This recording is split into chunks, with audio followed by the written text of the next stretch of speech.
What up, ADD fam? Merry Christmas, Merry Christmas. How are you all? We're going to try something a little different this time. We're on the move. Since I've got ADD and it's hard for me to stand still, we'll video, chat, on the move. So if you've kept up with me, you know I'm big into animals. Pierre's in the basement. He's got a couple more days before he can come upstairs. We've got outdoor cats as well we take care of. I've got like a little, I don't know what you'd call it, but you see back there is blue tarp over some boxes.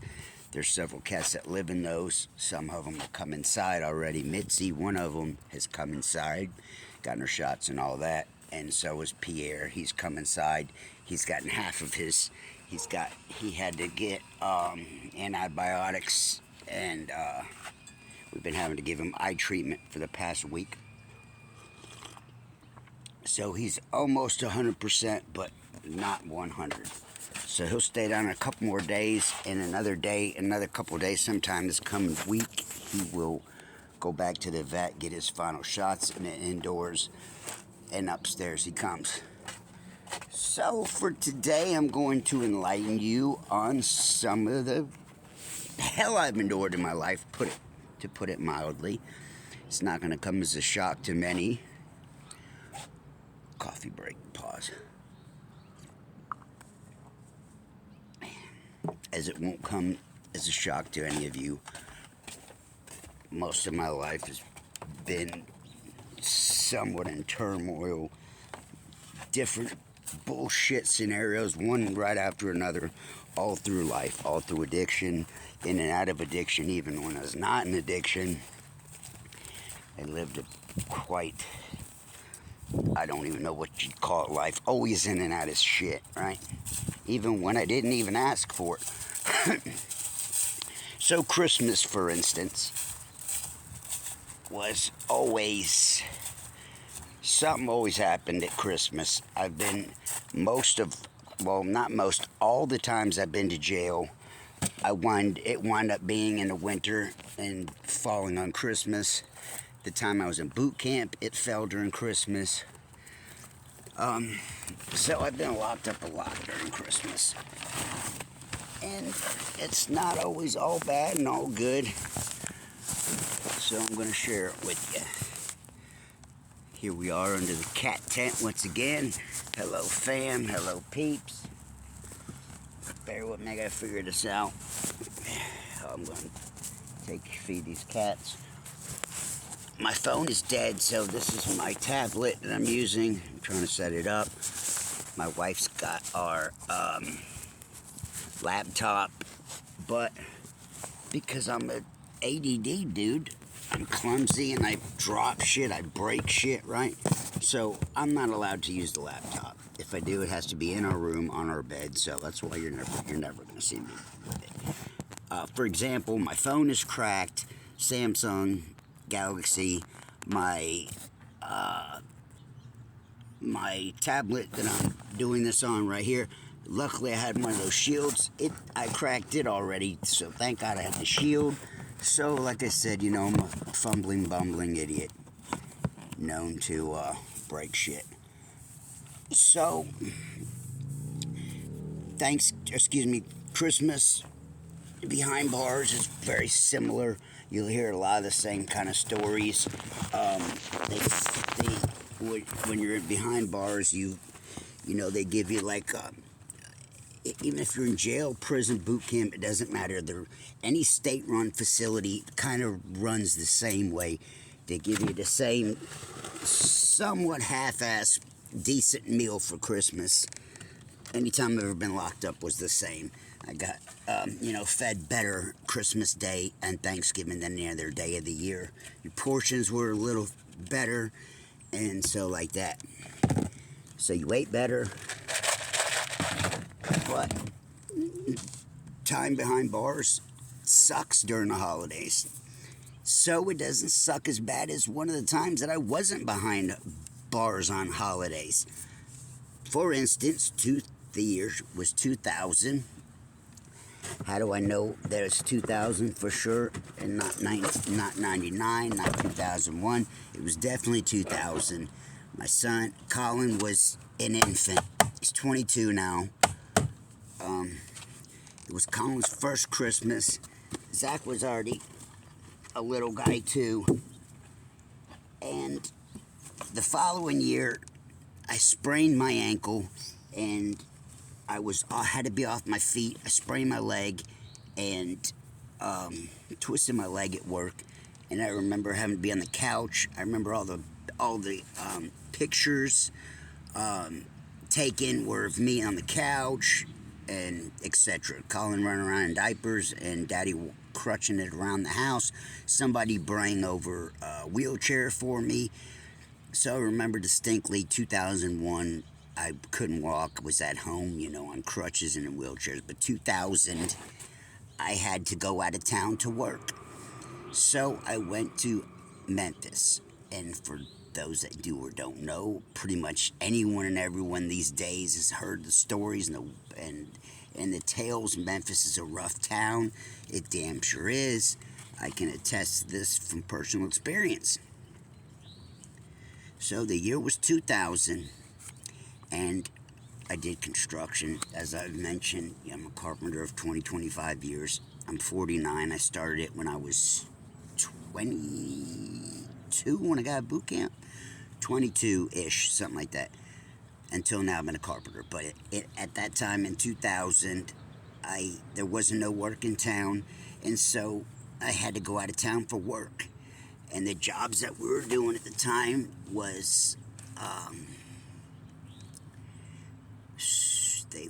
it was either Brake Depot or Just Brakes. At that time, Just Brakes, I think Brake Depot owned them first. Brake Depot owned all the stores around it, all of Atlanta and, all the surrounding states, the whole Southeast. Brake Depot owned all these buildings, and they sold it to Just Brakes. Just Brakes bought them, and the guy that I used to live with and work with, the guy Doug, some of the stories, was a contractor for it, and so that's what we did. We ran around, remodeled all the Brake Depots, and turned them all into Just Brakes, and vice versa, one or the other. We worked for both companies within a 2-3 year span, and we remodeled all the stores in the greater Atlanta area and a lot of the surrounding states.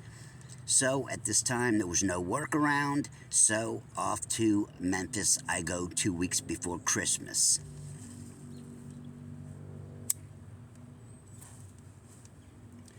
You're sitting there scratching your head. How bad could it be, right? Right? Wrong. So I get up there 2 weeks before Christmas, and my hotel is not available. There's one hotel in the entire town, and the one hotel in the entire town had no hot water and no heat, no hot air, no heat, no hot water, and no heat. So for 2 weeks was living hell. Would paint all these stores at night, right?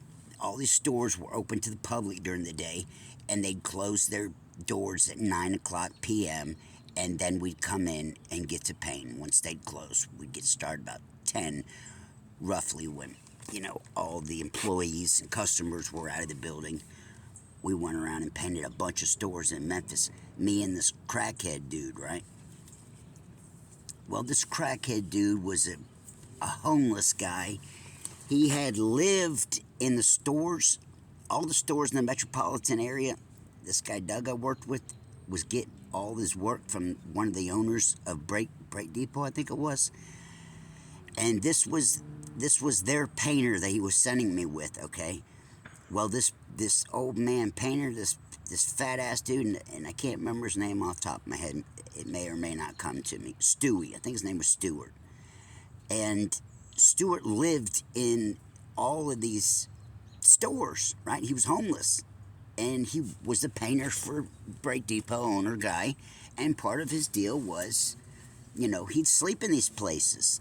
And so, you could imagine it. There was no bath, no showers in these places. So you could imagine what kind of person this was, right? He had a truck and he drove around to all the break depots and he slept in them. He slept in them all. Nasty crackhead, guy probably about my age now. Uncut as they come. Beard. Had maybe once a month or every couple of months, he'd get a room and he'd shower and shit. But he would go weeks and whatnot without showering, so it was nasty as fuck, right? So at one of the times he was working on these jobs around us, right? This is before this time, and we tile a store. I tile a lobby to one of these break depot just breaks. And this fat fuck comes in and walks across the tile one night, fucks the whole tile job. We come in the next day, the tiles are pretty much just almost halfway set up. He fucked the whole floor, right? Imagine setting tile and someone walking across them, like knocking them all out of position and shit. He came in and fucked up a couple of tile jobs. Once or twice that happened. So, off out of town with Stuart, I'm sent to Memphis, right? I get up there. My hotel doesn't have any hot water, doesn't have heat. So, like I said, we're working all night. When I get off work, it's like 5 o'clock in the morning. And when I get off work and come to my hotel, I have no hot water and no heat. I literally have to take a bird bath. I can't even shower thoroughly because I'll get hypothermia. I'll freeze to death. There's no hot water at all, not even a little bit, right? So I get in, get a bird bath, get as clean as I can. I have to get back. It's so fucking cold. I'm going out of town for 2 weeks now, right? But I'm not expecting this. So to stay warm, I have to put back on all the clothes that I've come with. So I'm now having to sleep in my work clothes because we're working at night. I'm sleeping during the day. There's no time to wash my clothes. I bring enough clothes to have clean underwear and whatnot for a week or so, and then I'd have to do one load before I'd go. I got to do laundry once. But nonetheless, I wasn't expecting not to have no heat and air conditioning, so I'm having to sleep in my paint clothes, my jacket and shit. It's freezing. It's fucking, 20 degrees in my room and miserable as fuck, right? So I dealt with this for 2 weeks, and and I had done some crack and coke at the time, right? So I own up to that. So this guy was 10 times worse than me. Like I said, I had a wife and kids home. So we go up there with like a G apiece. We get up there and he cracks it out for the first several days. And he's not worth a fuck. So he trashes a few jobs. And by the end of these 2 weeks, he's managed to demolish 2 of the stores. One of the stores,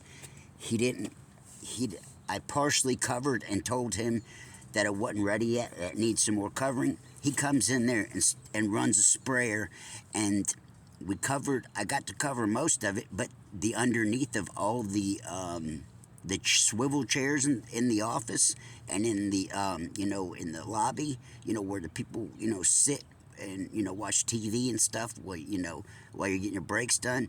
He blasted all that. There was paint all over the floor, all over the bottom of all the chairs, of all the desks, of everything in there. At the bottom of it just got totally fucked, right?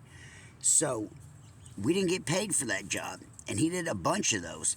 I don't remember all the circumstances, but the whole deal was a flop, right? Like out of all of it, we might have successfully did 1 or 2 stores out of like 5 or 6.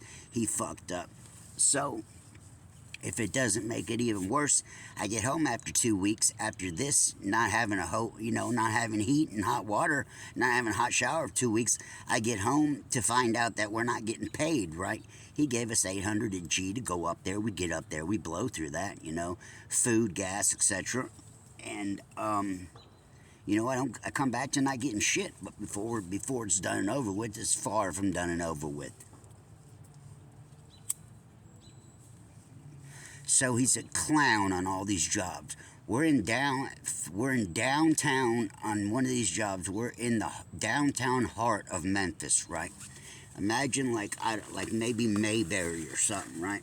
You're in like this small town, and imagine like the heart of it, the city, the main part. We got a post office, you got a post office, you got a courthouse, you got a barber's office, you've got a grocery store, the town of Memphis. And we're in the town working the stores, and this is the store he fucks up all the bottom of the shit, the shelving, the chairs, and everything. And I'm telling him to keep the doors shut, and he's got we're supposed to keep these doors locked and all that, right? We're right in the heart, and he's got the door open. He's making deals. He's got people coming in our store. He's now, smoking crack with homeless dudes and all that. Complete shit show, right? And it was just hell. Imagine that, being with a homeless crackhead out of town in a city like Memphis. He was making friends with all the whores and all the homeless people. He was a homeless dude himself, right? So this shit went on for 2 weeks. And so, like I said, it was utter mortal hell. Worse than being in jail, worse than boot camp. That was the worst. The worst of the worst, right? Is coming back to a hotel at 5 o'clock in the morning, and you don't have no hot water and no heating and air, and you got spray paint all over you and shit. And so I take a bird bath to try to get somewhat clean, and I got to get back in my dirty ass, smelly ass paint clothes, because there's really no time to, take off of work and go wash my clothes, etc., etc. Just get the jobs done as fast as we could and get the fuck home. So, like I said, it was a shit show for 2 weeks. One night after another of utter and more mortal hell, with him and all his crack dealings and crack dealers and prostitutes and all that, right? So now I've found out that we're fucked. We're going to get home. We're not going to get shit for pay. So I'm ill and all that. We do the last store. This is going to be the last night. We're going home the next day. If you've listened to 3 of my stores, you already know that there's not just going to be a normal situation scenario. Yep, as of course, the last day is going to be the worst of it all. So the last night we're there. I'm painting I've now told him I'm painting I'm going to be in charge of painting the lobby room, and he can do the garage. He's dirty, nasty fuck. I want him in the garage. I don't want him over the tile. I don't want him painting anywhere around it, right? So, on the last day, he does some kind of deal. He brings some guys in. I'm in the back, taking a lunch break or whatever I'm doing. I'm taking a breather, and for the whole 5-10 minutes that I don't got the eye on my area, of course, the shit show's gonna come. So I'm out back, I'm taking a breather, I'm taking my smoke break, eating, whatever.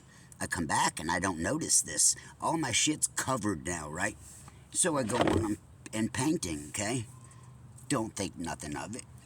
Don't think to check underneath, I got drop cloths and plastic over everything, so I can't see nothing until morning, right? You go in there, you paint everything, you wait till it dries. Right when the people come in the morning, you unplastic everything, you leave and go home. The next morning, I'm pulling all the plastic and drop cloths off, and there's a broken coffee pot, right? So we're going to think, no big deal, broken coffee pot, right? Wrong. So the guys come in. These guys are they're all G'd out, right? Even the employees are carrying pieces, are all gangstered out, right? The guys that are working at the store look as much street and hood as the guys on the street. And so this guy comes up to me, and he takes the broken coffee pot, and he taps me on the back of my shoulder, and he said, "Who broke my fucking coffee pot?" I said, I'm sorry, dude. Accident. You know, we'll replace it. No big deal. Oh, the hell it ain't no bill, white boy. The fuck it ain't no big deal, motherfucker. Yada, yada, yada, yada. Dude just went from 0 to 100 in the blink of an eye on me. Just went completely ape shit off on me, right? In front of the manager, in front of the store manager now, in front of employees, in front of customers. This guy just went all out ham on me, right? I go out to my car, and I'm gonna go and get him a coffee pot, and he takes the thing and he slams it on the hood of my truck. He smashes the rest of this coffee pot. Glass goes everywhere, and he's going off. White boy this, white boy that. I'm gonna serve you up. Yada yada yada. He's got a piece on him. He's talking about taking me out for. Because he can't have his coffee. He's literally threatening my life and all that, right? And I'm looking around, and even the manager of the store's like hiding like a little wuss. And the manager comes over to the side and pulls me aside. He said, I would suggest you go get another coffee pot, buddy. It could get ugly. I said, what kind of fucking, what do you got going on here, dude? Like, what the fuck? This dude's sitting here calling me out and basically telling me he's gonna murk my ass if I dare leave this town without his coffee pot. Don't even fucking try it, right? So I'm trying to get into my car, and he's busted his coffee pot on the hood of my car, and now I've got his buddies. Now he's got his buddies that were on the side of the building. Now they're over surrounding me. Now there's about 5 or 6 of them, okay? All black dudes, all thugged out, all carrying pieces, and they're all fucking telling me basically that, not only am I going to give them a coffee pot, but now I'm going to pay them for his coffee and his time. Now I owe him $25 over and above the coffee pot. I got just enough money to make it home, and I'm pretty much, on fumes as is. And I tell the dude, I'm sorry for you. I'll get your coffee pot, but I ain't got shit else for you. And so he goes ham, and he's getting all stupid, and he's calling me out and all this, and he's doing the show out in front of his friends and all that shit. And the manager pulls me over, and now by this time I don't even care that there's all his friends around. Now I'm mad and agitated. Now he's punked me, and the person I'm not used to being punked. I'm not used to people talking shit to me and getting away with it. You see the videos, you can see, you hear it out of your own mouth from all the people that I grew up with. And anyone that I get on here that I grew up with, well, every one of them will say the same. I'm not the one, I don't give a fuck. You got a gun, a knife, I don't give a shit what you're doing. You ain't gonna punk me. So I tell the guy, go fuck yourself. And we get to fucking fighting right there in the fucking, right in the front of the store. And there's customers standing there. There's employees. It was another one of these all-out ADD squabbles. Me and this dude are sitting there fighting in the parking lot. And I'm not backing down. And so we go at it, and we fight, we tussle. He lets one of his buddies hold his gun, and they're taunting me and all this. You don't dare try to leave town, yada yada yada. They're surrounded my truck now by this time, and I'm thinking I'm gonna have to fight all these dudes. All over this crackhead that broke a fucking coffee pot in the middle of the night, and knew about it and didn't tell me. He knew, come to find out, he knew about it. If he'd just told me about it, I could have, had it done, replaced, and it would have never got to that. So here I am having a fight with this dude. He's done busted his coffee pot against the hood of my car. There's glass everywhere. Now I'm having to, they're all threatening me. I better go get a fucking coffee pot and tell them, fuck you, I'm not going anywhere. I'm out there with the store broom and wiping up the glass to make sure I don't drive through a pile of glass and bust my tires. And all this goes down, and this turns into like a few-hour ordeal. Me and this dude tussling and arguing and fighting over a fucking coffee pot. Another one of these, you had to be there to